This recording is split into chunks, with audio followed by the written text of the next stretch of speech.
নবী হে, ধৈর্যশীলদেরকে আপনি সুসংবাদ দিন। ধৈর্যশীলদেরকে সুসংবাদ দিন, তার মানে বিপদে ধৈর্য ধারণ করতে হবে। প্রিয় ভাইয়েরা, ইন্নামাস সাবরু ইনদা সাদামাতিল উলা। বিপদে আমরা অনেক সময় প্যানিক হয়ে যাই, অস্থির হয়ে যাই, কি করব, হতাশ না। মুমিনরা হতাশ হয় না, ধৈর্য ধারণ করে। কি করে? কি করে? ধৈর্য ধারণ করার শক্তি দাও গো মেহেরবান আমায়, দাও গো মেহেরবান। পড়েন, ধৈর্য ধারণ করার শক্তি দাও গো মেহেরবান আমায়, দাও গো মেহেরবান। সবাই বলুন একসাথে, ধৈর্য ধারণ করার শক্তি দাও গো মেহেরবান আমায়, দাও গো মেহেরবান। বুকের ভেতর ব্যথার নদী বইছে অবিরা, বইছে বইছে অবিরা।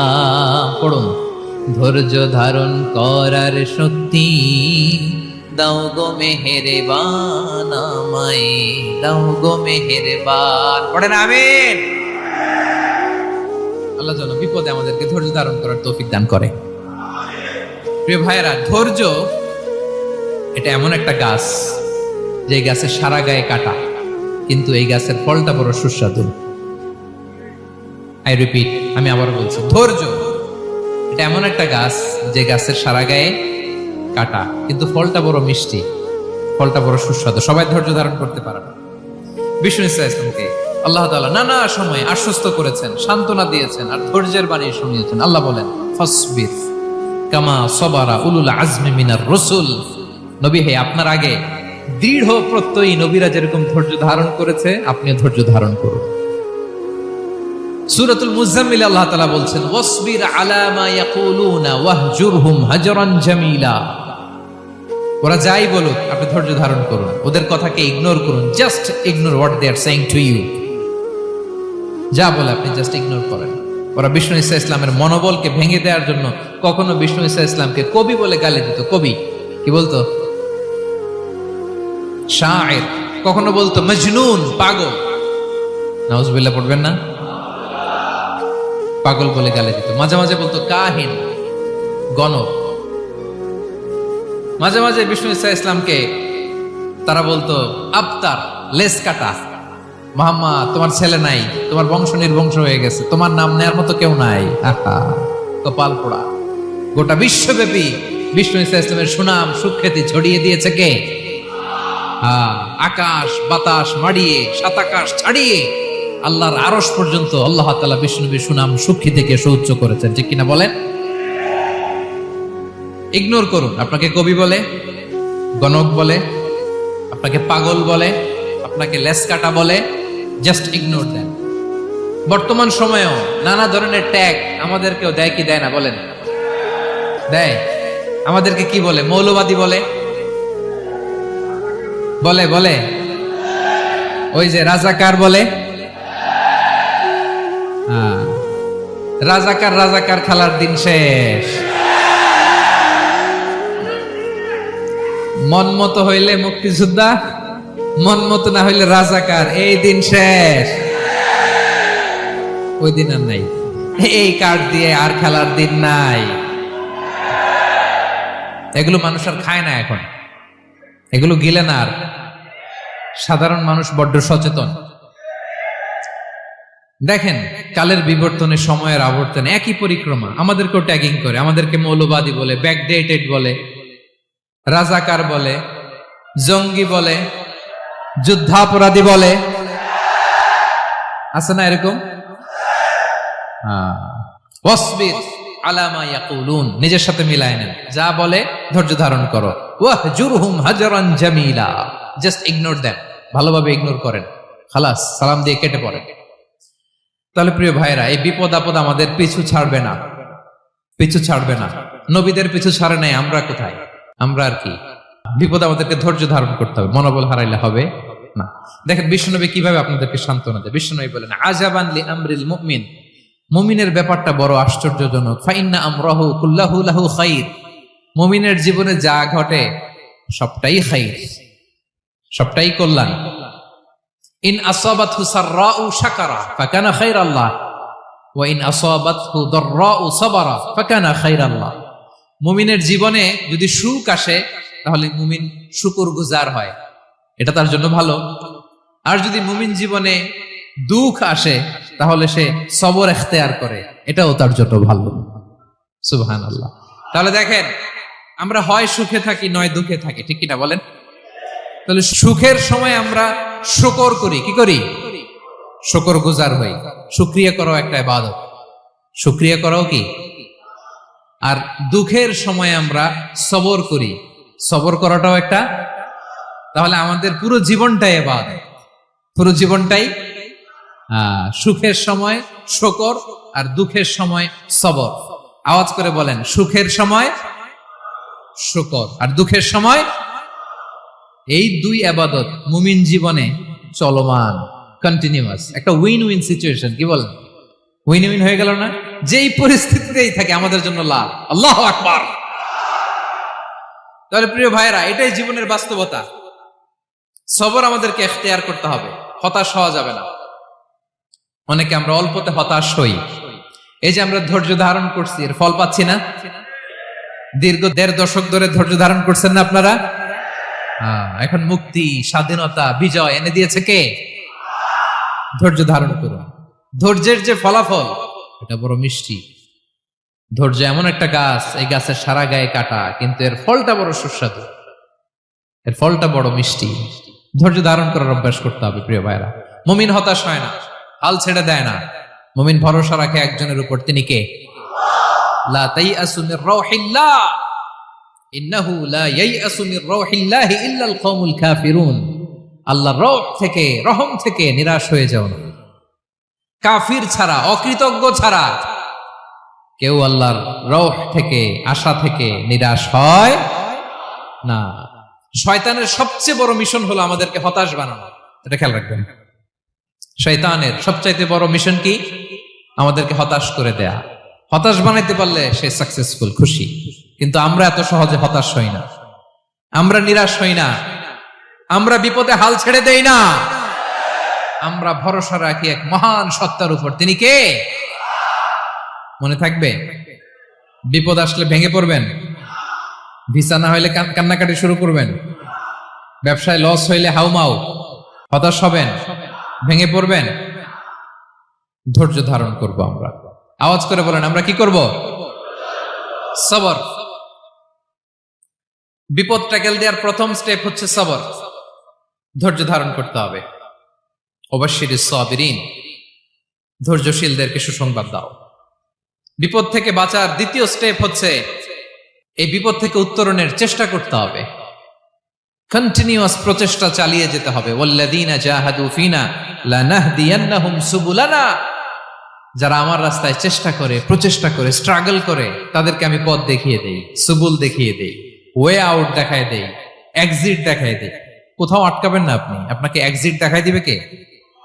মালয়েশিয়াতে কেলুয়ার বলে না? কেলুয়ার কি বলে চেনেন? কেলুয়ার মানে কি?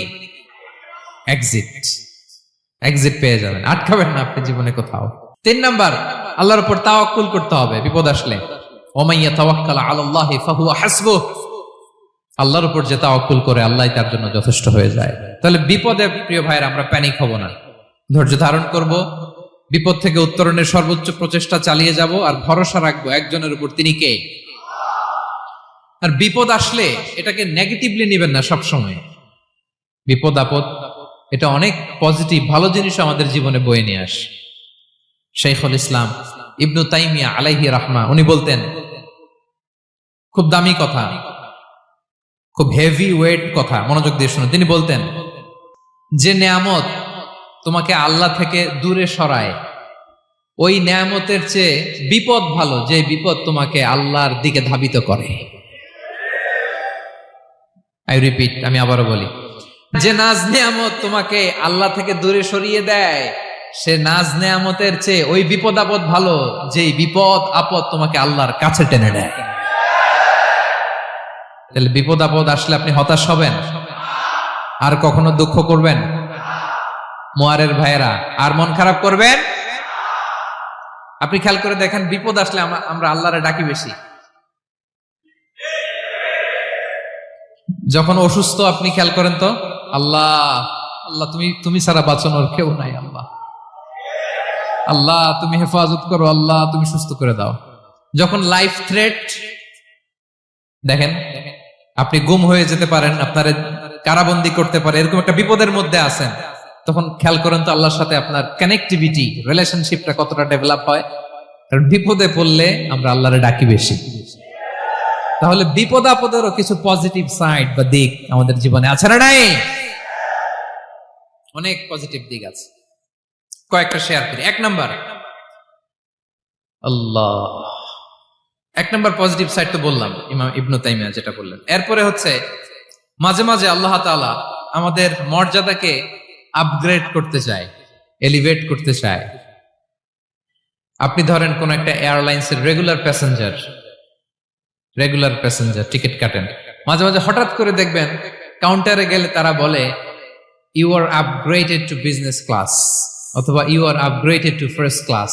যেহেতু রেগুলার প্যাসেঞ্জার, অনেক মাইলস জমা হয়েছে, আপগ্রেড করে দেয়। আল্লাহ তাআলা মাঝে মাঝে চায় তিনি আমাদের মর্যাদাকে, র্যাঙ্ক, এটাকে আপগ্রেড করবেন, কিন্তু আমার যে আমল আখলাকের অবস্থা, ওইটা দিয়ে ওই আপগ্রেড র্যাঙ্কে যাওয়ার সুযোগ নাই। বুঝতেছেন কথা? আল্লাহ চায় আমার লেভেল একটু আপ করতে, কিন্তু আমার আমলের যে অবস্থা, এতে আমি ওখানে যাই না। তখন আল্লাহ কিছু বিপদ আপদ দিয়ে, পরীক্ষা দিয়ে বান্দাকে টেস্ট করে। ওই পরীক্ষায় যদি উত্তীর্ণ হন, সাথে সাথে আল্লাহ তাআলা আপনার লেভেল বা র্যাঙ্ক আপগ্রেড করে দেয়। সুবহানাল্লাহ পড়বেন না? তাহলে লাভ না লস? আওয়াজ করে বলেন, লাভ না লস? মুমিন জীবনের সব লাভ। যত বিপদ আপদ আপনাকে স্পর্শ করে, প্রতিটাতেই আপনার জন্য কল্যাণ। বিষ্ণু ইসলাম বলেন, মা ইউসিবুল মুসলিমা মিন নাসাবিন ওয়ালা ওয়াসাবিন ওয়ালা হাম্মিন ওয়ালা হুজনিন ওয়ালা আযান ওয়ালা গাম্মিন হাত্তা শাওকাতি ইউশাকুহা ইল্লা কাফারাল্লাহু বিহা খাতায়া। আপনার জীবনে যত দুঃখ, যত যন্ত্রণা, যত টেনশন, যত অ্যাংজাইটি, যত ইনজুরি, এমনকি গোলাপ ফুল পাড়তে যে ওখানে যে কাটা বাঁধছে, বরই খেতে যে বরই গাছে ওঠার পর যে একটা কাটা বিঁধছে আপনার হাতে, এর কারণে আল্লাহ তাআলা আপনার গুনাহ মাফ করে দেয়। সুবহানাল্লাহ। তাহলে বিপদ আপদ দিয়ে আল্লাহ বান্দার মর্যাদাকে আপগ্রেড করে। বিপদ আপদে ফেলে আল্লাহ তাআলা বান্দার পাপ মোচন করে। বিপদ আপদ দিয়ে আল্লাহ তাআলা বান্দার শাস্তি মওকুফ করে। এমন পাপ করছেন, এটার জন্য শাস্তি বরাদ্দ হয়ে গেছে, কিন্তু আল্লাহ তাআলা ওই শাস্তি থেকে মাঝে মাঝে আপনাকে বাঁচাতে চায়, তখন কিছু বিপদ দিয়ে বান্দারে পরীক্ষা করে। উত্তীর্ণ হলেই আল্লাহ তাআলা ওই শাস্তিকে মওকুফ করে দেয়। তাহলে আসুন সামারি করি, পুরো আলোচনাটার সামারি করি। বিপদ আপদ, পরীক্ষা, স্ট্রাগল, কষ্ট, এটা সুন্নাতুল্লাহি ফিদ দুনিয়া। এই দুনিয়ায় আল্লাহর সুন্নাত, এর বাইরে কেউ যেতে পারে না। ইভেন নট দ্য মেসেঞ্জার্স, নবীরাও না। আজকের আলোচনায় শুনছেন না নবীদের জীবন দিয়ে কি গেছে, ups and downs, test and trial, নবীরাও না। তাহলে এটা আমাদের মাইন্ডসেটের সাথে সেট আপ করে নিতে হবে যে অতীতে, বর্তমানে, ভবিষ্যতে বিপদ আপদ মুক্ত এই পৃথিবীতে কেউ থাকবে না। পারবেন? হ্যাঁ, এটা মাইন্ডসেটে নিয়ে নিতে হবে যে এটাই জীবন, বিপদ আপদ দিয়ে আল্লাহ পরীক্ষা করবেন। এটাই পৃথিবী। চির সুখ, চির শান্তি এই পৃথিবীতে খুঁজলেই পাওয়া যায় না। শুরুতে বলছিলাম না, চির সুখ, চির শান্তি। বলেন তো, এটা কি দুনিয়ার ফিচার না জান্নাতের ফিচার? জান্নাতের ফিচার দুনিয়ায় খুঁজলে পাওয়া যাবে? যাবে না। তাহলে আজকের আলোচনার 1 নাম্বার লেসন হচ্ছে বিপদ আপদ এটা সুন্নাতুল্লাহি ফিদ দুনিয়া। এই দুনিয়া আল্লাহর সুন্নাত, এটা থেকে মুক্তি পাওয়ার কোনো সুযোগ নাই, নবীরাও পায় নাই। 2 নাম্বার লেসন, বাঁচার যেহেতু সুযোগ নাই, we have to face it with patience, intellect and tawakkul. বিপদে অস্থির হওয়া যাবে না, এটাকে ফেস করতে হবে উইথ পেশেন্স, ধৈর্যের সাথে। বিপদ আমরা মোকাবেলা করব কিসের সাথে? ধৈর্য। প্যানিক হবেন না, অস্থির হবেন না, ধৈর্য ধারণ করবেন। উইথ ইন্টেলেক্ট, আল্লাহর দেয়া আপনার ইন্টেলেক্ট খাটিয়ে এই বিপদ উত্তরণের সর্বান্তকরণের চেষ্টা প্রচেষ্টা আপনার চালায় যেতে হবে। আর সবশেষে আত-তাওয়াক্কুল আলাল্লাহ, ডিপেন্ডিং অন আল্লাহ, ভরসা করব কার উপর? আল্লাহর উপর। পারা যাবে তো? আচ্ছা, দুইটা লেসন গেল। 3 নাম্বার লেসন হচ্ছে আমাদের ছেলে মেয়েদেরকে we have to educate our child regarding the test and trial in this দুনিয়া। দুনিয়ার এই বিপদ আপদের ব্যাপারে আমাদের ছেলে মেয়েদেরকে শেখাতে হবে, বুঝাতে হবে। ওরা ছোট মানুষ তো অস্থির হয়ে যায়, আব্বু আমার সাথে কেন এমন হয়, আমারই শুধু পেন্সিল চুরি হয়, আমারই শুধু এটা হয়, আমি পরীক্ষায় খারাপ করি, আমি ব্যথা পাই, আমার এই আমার সেই। ছোট মানুষ তো বুঝে না। ওরা বুঝাইতে হবে যে বাবা, this is the essence of life, এটাই জীবন, এটাই কি এই লাইফ হ্যাকস গুলো তাদেরকে শেখাইতে হবে। ডোন্ট বি প্যানিক, প্যানিক হওয়া যাবে না। This is how life is design, এটাই জীবন, বিপদ আপদ আসবে, এটাকে মেনে নিতে হবে। ছেলে মেয়েদেরকে শিখাইতে হবে, তাহলে তারাও প্যানিক হবে না। পারবেন তো ইনশাআল্লাহ? আচ্ছা, 4 নাম্বার লেসন হচ্ছে যেটা আমরা জানলাম, এই বিপদ আপদ সবসময় আমাদের জন্য খারাপ না। সামটাইমস ইট ব্রিংস খায়ের for us if dealt properly. ঠিক মতো বিপদকে ডিল করতে পারলে এটা আসলে আমার জন্য আখেরে কল্যাণই বয়ে নিয়ে আসে। কি বলেন, তাই না? কল্যাণ বয়ে নিয়ে আসে। সব শেষ কথা হলো, আমরা যেন এই বিপদগুলোকে প্রপারলি ডিল করতে পারি, আমরা যেন সবর ইখতিয়ার করতে পারি। আল্লাহর কাছে চাইতে হবে, দোয়া করতে হবে, কারণ তৌফিক দেওয়ার মালিক কে? আল্লাহর কাছে যেন আমরা কায়মনোবাক্যে প্রার্থনা করতে পারি, আল্লাহ এই বিপদকে যেন আমরা ডিল করতে পারি উইথ সাবর, উইথ ইন্টেলেক্ট, উইথ তাওয়াক্কুল। আসল হাতিয়ার হচ্ছে এটা, দোয়া। আল্লাহর কাছে চাইবেন, মনোযোগের সাথে চাইবেন, আন্তরিকতার সাথে চাইবেন। উদউল্লাহ ওয়া আনতুম মুকিনুনা বিল ইজাবা। বিষ্ণু বলেন এমন ভাবে চাও যেন তুমি অনেকটা কনফার্ম যে তোমার দোয়া আল্লাহ কবুল করবেনই, এমন ভাবে চাও। অনেকে রোবোটিক দোয়া করে। রোবোটিক দোয়া মানে দোয়ার মধ্যে প্রাণ নাই, ধ্যান নাই, মন নাই, আগ্রহ নাই, ভালোবাসা নাই। ওই দোয়া আল্লাহ কবুল করে না। মনোযোগ দিয়ে চাইতে হবে চাওয়ার মতো, তাহলে আল্লাহ তাআলার পক্ষ থেকে তৌফিক পাওয়া যাবে। পারা যাবে তো ইনশাআল্লাহ? আল্লাহ তাআলা আমাদের সবাইকে বিপদে আপদে ধৈর্য ধারণ করার তৌফিক দান করুক।